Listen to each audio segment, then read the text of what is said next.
Welcome to Inside the Corner Office, a podcast where you will be taken behind the scenes of the daily life of a CEO. I'm Thomas Buberl, CEO of AXA. In each episode of this podcast, we will delve into a specific aspect of this role. You will see that making decisions from an office is definitely not what this job is all about. For every topic, we'll be joined by a leader of a major organization. I hope you will enjoy these discussions. Tune in and take a seat at the table. We are inside the corner office.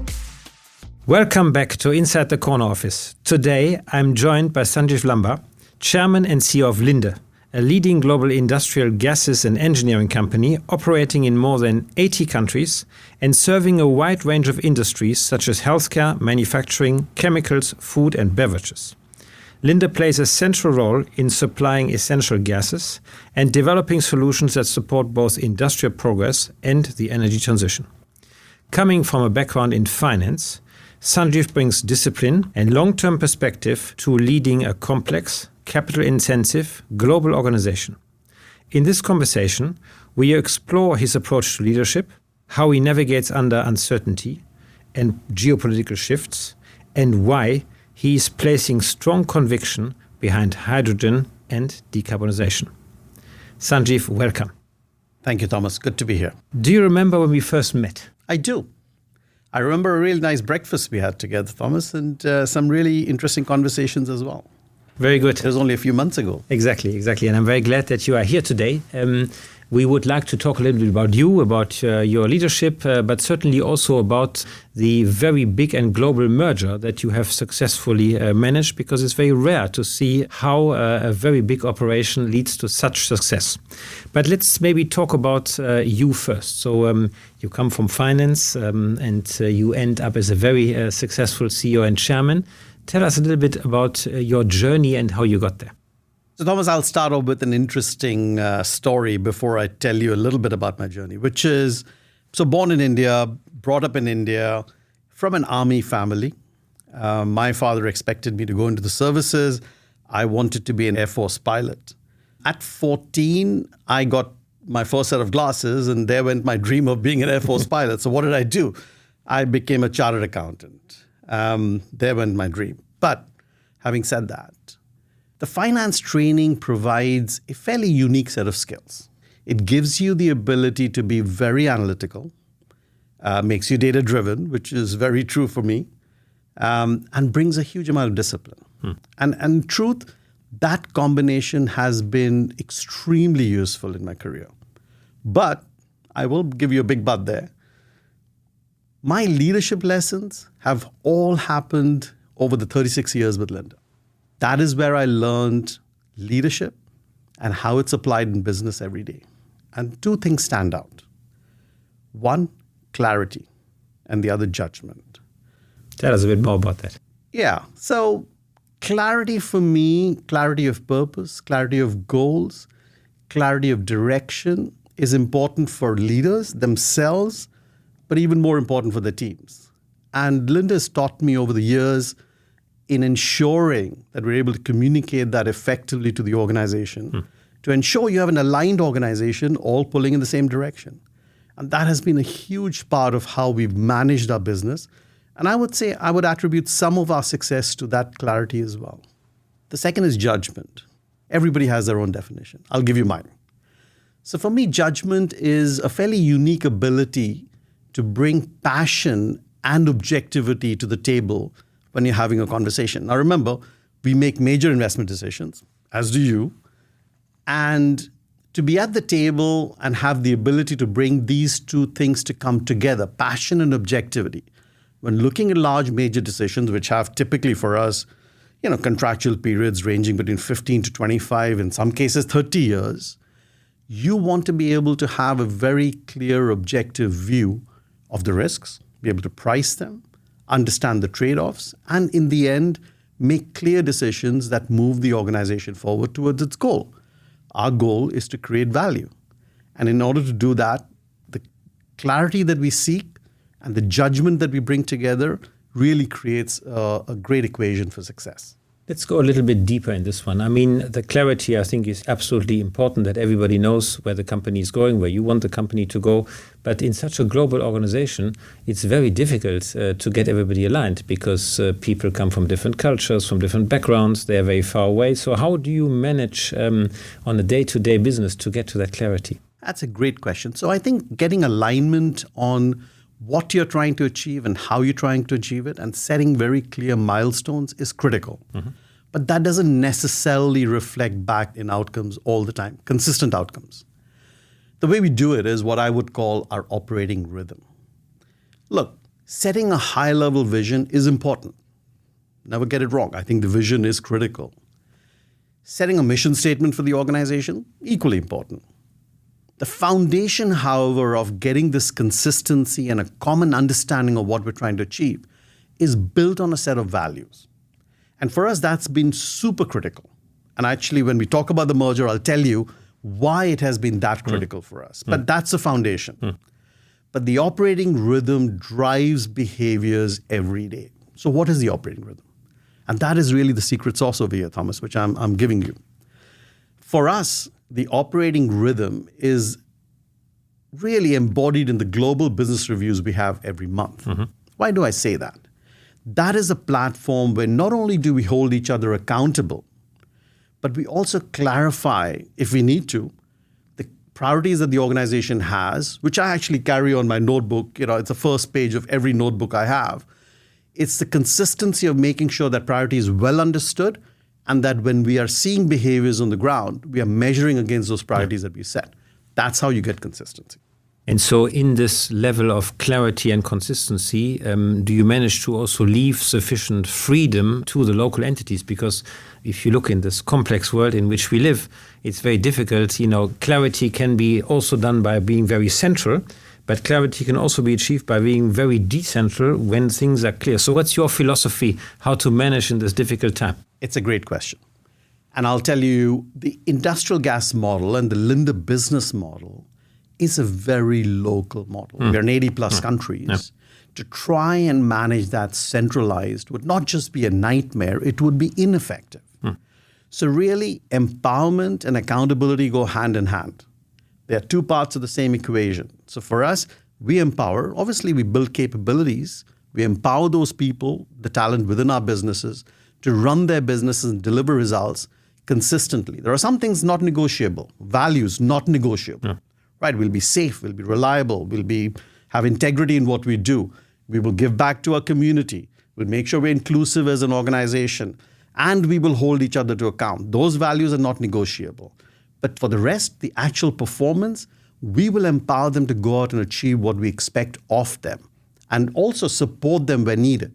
But really, that empowerment drives that consistency of behavior, and actually on the ground drives performance. Yeah.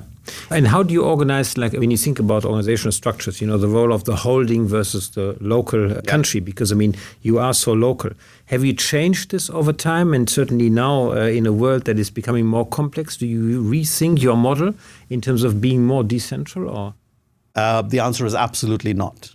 I believe the decentralized model is both the reason for our success, but also the reason why we are responding to local risks and challenges on a consistent but very quick and nimble way. That agility, the agility really is a competitive advantage. And actually that speed and agility drives our response in the marketplace as necessary, which, to be honest, if we had a large central office, we would really never quite understand or be able to respond to in the time that our local teams respond today.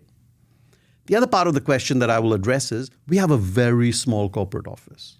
I'd like to see it shrink, not even grow. More. Okay. Because my view is, with the tools that are being available to us, and with AI coming into play, I expect the corporate office to really be a very small core group of people who, yes, provide great leadership and support to the organization at large that is achieving the results. Talking about AI, how do you think AI will change this organization? Will it go even further in the direction of decentralization? Less? How will this change? It's a huge topic, Thomas. We could be here talking about AI for the next 2 hours. But let me give you a very short kind of response to that. For us, AI is about creating impact which has business value. So that pragmatic piece translates at two levels. At the first level, it's a tool. We are looking at AI as a tool for productivity, for pushing growth and managing our costs. And that happens in our businesses every day. And whether we talk about technology, we talk about AI, you will see that this decentralized model creates the momentum that we need to make that change happen, Thomas. So I'll give you one example. For us, using AI for productivity is a very important piece, right? Productivity is a core part of our DNA, right? That's how we become better every day. Last year, we ran 17,900 projects, all new. The year prior to that, 14,000 to 15,000 projects on average, 17,900. More than just under 40% of those came from AI or digital solutions. So I'm seeing that pick up at the local level, but people are grasping that and saying, what can I do to solve real problems in real life? But there is a second level, which I think is what you're alluding to. There is going to be a transformative change which AI will enable. And I do believe we will see that happen. The way we are addressing it is really, we've created a platform which we call in Linde the DX platform, which is our community, which is creating momentum within the organization on both adoption, learning, and understanding how we leverage the power of AI across our businesses. In addition to that, leaders need to come on board as well. So I'm getting reverse mentored on AI at the moment, right? So I'm in my 6th month of being reverse mentored, and I have some fascinating conversations. There is a huge amount to learn on everything, AI in particular. What's the latest insight you've learned from your reverse mentoring? Well, let me give you one example of how I've taken what I've learned from reverse mentoring and applied it, and I'll give you two examples. So the reverse mentoring field gave me a sense that leaders need to be more adept and quicker at understanding and responding. So next week, I'm taking my top 100 leaders to Silicon Valley, and we're going to have our leadership conference in Silicon Valley because we need to be part of the ecosystem there to have what I define as getting our minds blown. We'll be at the GDC that NVIDIA is hosting, and many other people who've got some amazing things happening in Silicon Valley, which we want to be able to understand and then look at how you take that and take it home and actually do something with it. The leaders also get reverse mentored, so I'm not the only one getting reverse mentored. Let me give you two examples on reverse mentoring. So, we've heard a lot about the enterprise approach Anthropic is bringing. Clearly, from our point of view, understanding how you take that and apply that to our business, which is a very brick and mortar business, right? I mean, I heard recently somebody called us a halo company. I didn't know what a halo company was till I understood it's heavy assets, low obsolescence. Apparently a good thing nowadays. So I'm not complaining about that. Heavy asset is very, you are protected. Exactly. I'm happy with the fact that we build things and the plants that we build products that the customers need. So I'm not complaining at all. But there's an example. So trying to understand how, a company like Anthropic, OpenAI, or others are creating models that allow us to rethink our whole approach to how we do business and look at our processes and look at simplifying it, which is, I think, a mantra that we are following, is phenomenally interesting. Oh, that's cool. That's cool. So, you spoke earlier about the fact that you come from finance, audit, and you've learned many leadership lessons on this way. You are, again, illustrating that you learn AI through the reverse mentoring. So how have you learned on this journey? Have you been creating yourself learning opportunities? Have you learned through failures? How did you learn? So I was impressed when you told me that you just finished a class in Boston where you were teaching at Harvard, Thomas, and I thought that was amazingly inspiring. So that's really good. And I think this is something I picked up at Linde as well. Let's be honest. I think this organization is a phenomenal organization which is very focused on learning.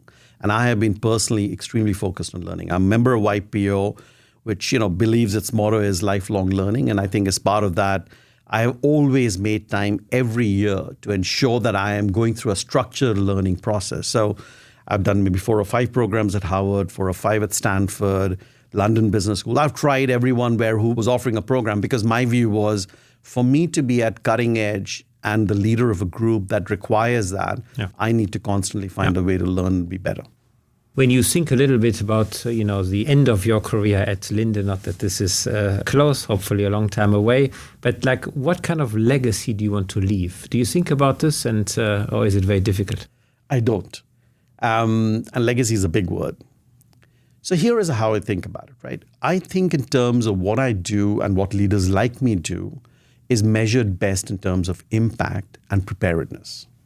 Impact is what, it's our fingerprint. We can see that, feel it. The organization sees it and feels it. I will measure myself against that as a key measure of how much impact I can have within the organization and outside in the broader community as well. The second, fact really is that we have to recognize that we have an obligation, right? I'm hopefully a good custodian or a steward for a 145-year success story that Linde has. And I consider myself just that. I'm a steward of this vast success that is there. And my obligation is to ensure, and I set that as a goal now, to ensure that I have a resilient, high-performing organization, which is forward-looking, mildly paranoid, but largely focused with a bench of talent that are going to create value and high performance for decades to come. For me, that is my goal.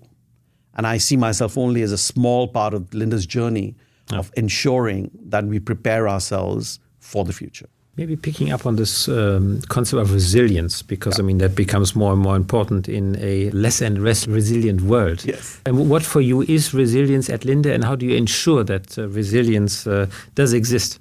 I'll give you three kind of different perspectives on that.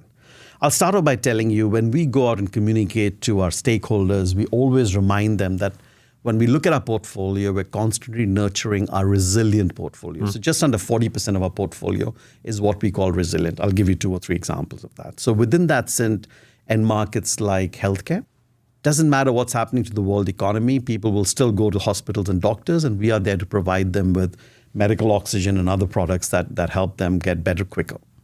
Food and beverage, doesn't matter what's happening to the economy. In fact, if the economy is not doing well, you'll probably have more beer and kind of try and drown your sorrows. Or if it's doing very well, we'll all go out and celebrate and have a good time as well. For both of those, we provide the carbonation that makes beer so good, or that makes carbonated drinks so good to have. So we find ourselves providing for those resilient markets. It doesn't matter what happens to the economy for most part. And then the last resilient market is electronics, which I think for the last 10 years has been highly resilient, and my expectation remains will be very resilient going forward. So we think of resilience starting from the end markets we serve. The rest obviously are more cyclical and therefore driven by industrial activity and focused on that. The other way we think about resilience is resilience within our business. And that really was your question. Exactly. So let me answer that now. There are 2 ways we think about resilience within the business. One is, how do we structure the business model to ensure there's resilience? So our fundamental strategic building blocks are 2 key elements that make us a resilient business. The first, we have an integrated business model. Our investors know this well, but I'll describe it for you very quickly and briefly. The integrated business model says that you will never create concentration risk. You will ensure that you have a large asset that serves a large customer. It could be an electronics customer like TSMC, Samsung, Intel, and others, or a major refinery or a large steel plant. Any major counterparty who requires large-scale industrial gases is part of that business. So we create normally a large plant, pipe the gases to them, and they are well taken care of. But again, in order to diversify that piece, we go further downstream. We then create some excess capacity that liquefies into, say, liquid oxygen or liquid nitrogen, as an example, that we take downstream, and then we serve a host of mid-sized customers using cryogenic liquid that's supplied to their facilities. They could be small manufacturing companies. They could be small, chemical plants that are operating that have need for it. They could be furnaces that build glass, fiberglass, and other things. So you go downstream and you serve that middle market. And then we go beyond that in that integrated business model, right down to the industrial retail, where we are serving millions of customers with compressed gases. So that liquid is compressed into cylinders. You might see those cylinders once in a while. Those cylinders are filled by us and provided to the industrial retail end. What that does is ensures that you have the entire value chain. And it has varying capex intensities, but the nature of that value chain creates a natural resilience. One customer doing better, there may be others that maybe not quite so. So at that point, we've now got in the business model a degree of resilience, which is further enhanced by creating network density around those different plants. Yeah. Last but not least, resilience in the organization with our people. And I think that's at the heart of your question, and that's at the heart of how Linde thinks about what it does. At Linde, we're very clear, both externally with our investors as well as internally with our own teams. There is always a lot of noise. It doesn't matter what, the world's always full of noise. We have to sift through the noise and focus on things that we influence and control. When we go to investors, we say, look, you should expect a certain EPS growth from us, irrespective of what the macro is going to do, because these are things that we know how to do well. Yeah. Pricing, productivity, ensuring we are executing projects well and delivering the returns from those projects. For us, resilience comes within the organization by every person, all 65,000 people recognizing they contribute on areas that we can control and influence by creating value in those areas and moving the organization forward. And that's been our track record. Very good. Let's talk about your masterpiece, which was the major deal merger of Linde and Praxair. And as I said earlier, when you look at the track record of many of these global deals, you mostly find the same result. Great initial idea, a disaster when it comes to the result, because obviously the follow-through was not there. When I look at Linde and Praxair, and now being Linde, it's exactly the opposite. It's a very successful global merger, which is quite rare. And congratulations for that. Thank you. When you think, Sanjiv, about why has this merger been a success and many others haven't?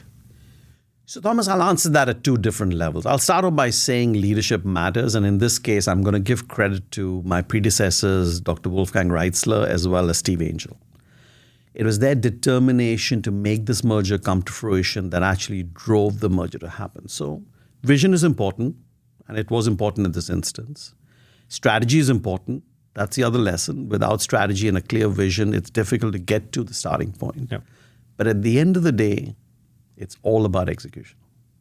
The success of our merger is driven by a very disciplined approach to execution. But there's one other element, a softer element, that we'll talk about, which is culture. Mm-hmm. And, a German-American merger was fraught with many people having very strong opinions on where it was going to end up. There were many naysayers. And we have been able to prove to them, right, that we have created a very successful merger, and that success comes at every level. One measure of that is just what happened to our market capitalization. Yeah. Right? So it's only one measure. That's not the only measure of success. But clearly our investors are happy having seen market cap move from, say, 88 billion to whatever it is now, 225 plus. So the value has been created along the way, and that value has been provided back to our investors. Value has been created for our employees, for our customers. We've been able to bring the organization with a concept of best of both. That concept was at the heart of the integration strategy. But let's come back to culture. Because I think if there was a decisive element in all of this and in the success, I think that piece was the one element that was successful. And I'm going to give you a couple of different perspectives on culture here and try and make it very tangible, Thomas. Because when people talk about culture, generally it's a very fluffy topic, right? For us, it's not fluffy. It's decisive. The first piece, many people asked me, what are the differences between Praxair and Linde early on? What are the differences? What are you finding? And I had to constantly say, and I will repeat this answer that I'm about to tell you. We were surprised pleasantly by how much there was in common. And it was built on a foundation of common value, shared values, safety, integrity, accountability. Well, I'll come to accountability in a minute because there's a lot more to be felt on accountability, community and inclusion. So that commonality of shared values laid the foundation for an extremely strong integration process with disciplined execution resulting in the success you saw. But there was one other thing. And it's rare that I will give COVID-19 credit for anything, Thomas. But in this instance, unfortunately, I have to give it credit. It is Jan 2020. I got a call. We were in Houston. I got a call from my team from China saying, hey, we hear of some virus. We're about to travel to this global leadership conference we're having in Houston. Should we come? We kind of put them on hold. And the rest is largely history. Exactly. Yeah. So what happened for us during that period? It's a very difficult period for everybody. What happened at Linde, we were barely a year into integration. Yeah. It was about the time when people were starting to talk about my tools, my processes, my way of doing things versus yours and so on and so forth. And in a moment, COVID-19 created a single mission for the entire organization. We will save lives. Yeah, certainly with your portfolio. Without medical oxygen reaching patients, Thomas, patient deaths would have been phenomenal. Yeah. Our organization came together. There was a single purpose. There was a single mission, and the entire organization. And Thomas, while other organizations were talking about working from home, etc., 40,000 Linde employees were in our plants every day, dressed in hazmat, filling cylinders with medical oxygen, putting into trucks. Our truck drivers were driving to hospitals that were designated as COVID hospitals, providing medical cylinders for patients, taking medical cylinders used by COVID patients. Remember, nobody wanted to go near a COVID patient. Exactly, yeah. Our team was taking those cylinders, bringing them back, cleaning, refilling, and going back again. And this carried on for months, nearly 2 years. While the debate around the world was whether we should work from home or not, there was no debate at Linde whether we should work from home or not. Our role for everybody other than the people at the front line was to find a way to support them. But I'll tell you this, CEOs can stand and talk about culture. We can make great presentations. They look great on PowerPoint, lovely slides and posters. But the reality is you only test the culture of an organization at times like this. Yeah. And I was humbled. Yeah. As a CEO, I was humbled to say that this is an organization showing me its true culture. And that brought the organization together in a way that our success, we bonded over that common mission, and the organizations only move forward from there every day. Amazing. Yeah, there was no time to complain about the cultural differences. No, exactly. Exactly. But because we had such commonality and shared values, we were single-minded in our focus. Do people still, introduce themselves as, hey, I'm ex-Linde, I'm ex-Praxair, or is it all gone? It's all gone. We are Linde. We are Linde. Early on in the process, I think the first year, I had instituted fines for everyone who said, legacy this and legacy that. I didn't make a lot of money out of those fines, unfortunately. I thought I'd take everyone out for a nice drink, but it didn't happen. People were over that very quickly. It was about, we're Linde. And if you think back on this period and that process, if you were to do it again, what would you do differently? Look, there are always learnings that come out of processes that we undertake. We know we can be better tomorrow than we are today. That's the ethos of the company, right? So we will have many different things that we would like to do differently. We would do planning in some cases differently. We would maybe have looked at how we deal with the regulators differently. The regulator part, we had to make very significant divestitures to be able to get approvals, right? I would have liked that to be a little less painful. But there is a list, and we obviously have done some reflection on that. What we took as lessons from there, my view is I don't have to wait for another major transaction to happen for us to implement those. Some of those lessons that came out, some of the learnings, we are applying in our business today. The ethos of the organization is tomorrow has to be better than today, and we have to do everything we can to ensure that we're contributing to that. What would you have done had COVID not happened? We would have had a successful integration.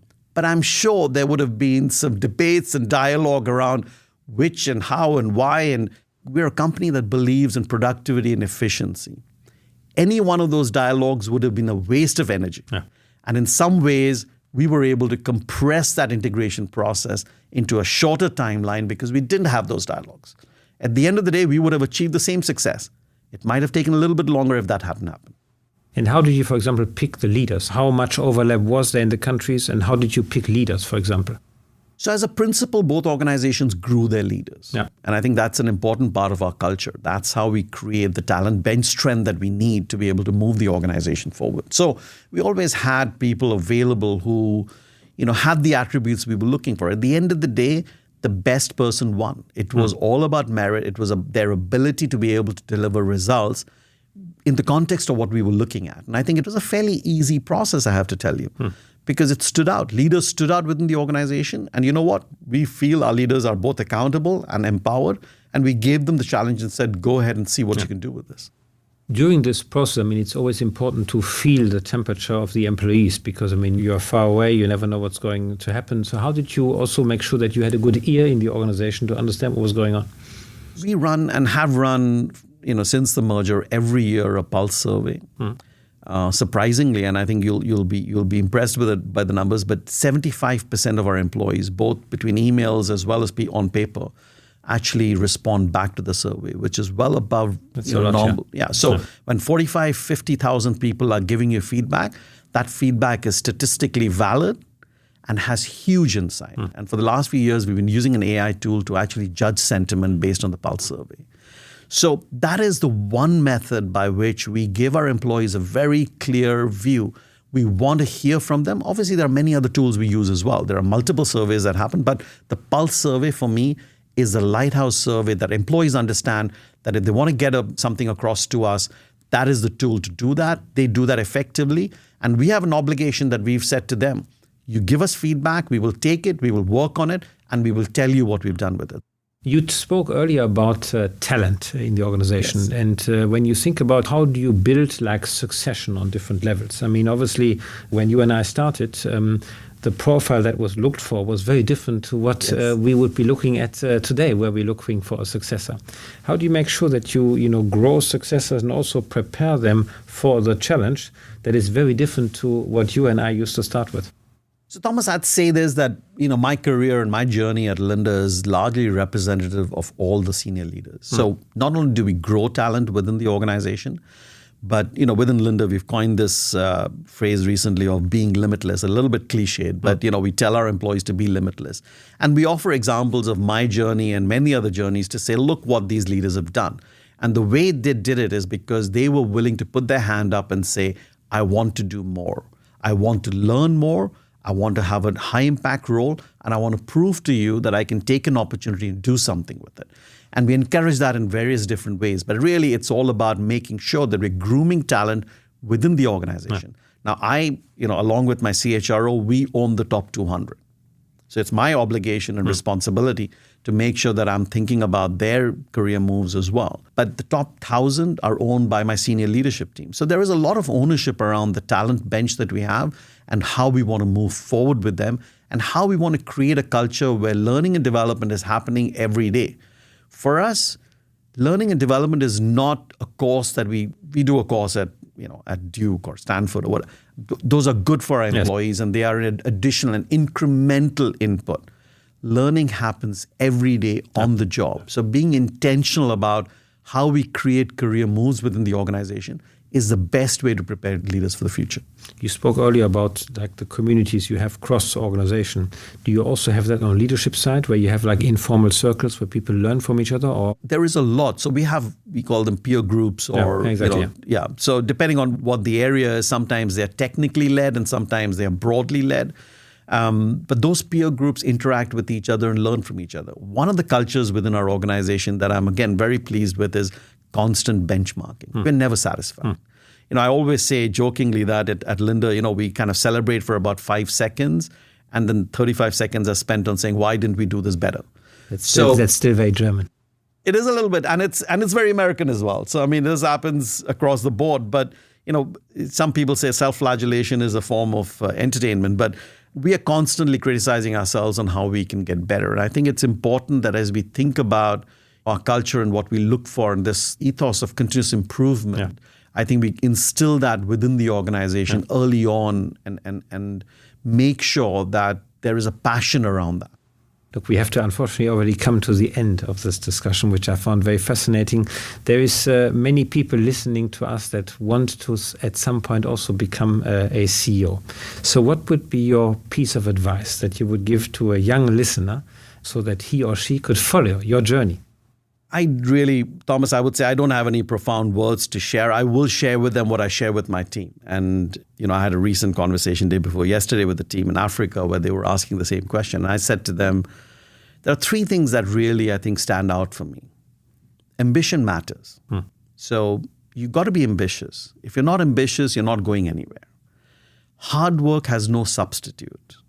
If people think that the journey to being a large senior leader or a CEO is easy, well, you know what? You've got to work your way up. There is no, and Thomas, you will agree with me on this. Absolutely. There is no shortcut to this. It's hard work and there is no substitute for it.